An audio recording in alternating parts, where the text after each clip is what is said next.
Recognition, respect, remuneration, RRR. భాష అంటే మన ఉనికి, భాష అంటే మన అస్తిత్వం, భాష అంటే మన సంస్కృతి, భాష అంటే మన పూర్వం నుంచి ఇప్పటి వరకు కొనసాగిస్తున్న సాంస్కృతిక వారసత్వ సంపద.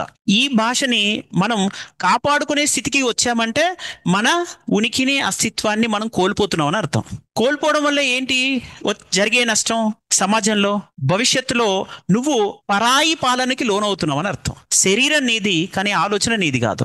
నీ భాష, నీ అస్తిత్వం, ఉనికి నీది కాదు అంటే ఇతరుల ఉనికిలోకి నువ్వు ప్రవేశిస్తున్నావు, అంతే కదా. ఇప్పుడు నిన్ను భౌతికంగా ఒకరు ఆక్రమిస్తే అది వలస పాలన అంటున్నావు.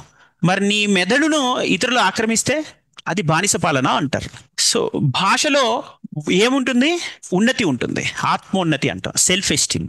భాషలో ఆత్మస్థైర్యం ఉంటుంది, భాషలో నీ సాంస్కృతిక చిహ్నం, అస్తిత్వం ఉంటుంది. తద్వారా నీకు ఒక ప్రపంచంలో గుర్తింపు లభిస్తుంది, ఐడెంటిటీ అంటారు, అవునా. గుర్తింపు నుంచి గౌరవం లభిస్తుంది. గుర్తింపు, గౌరవం ఉండడం వల్ల బ్రాండ్ ఇమేజ్ పెరిగి నీకు ఎకనామిక్ వాల్యూ పెరుగుతుంది.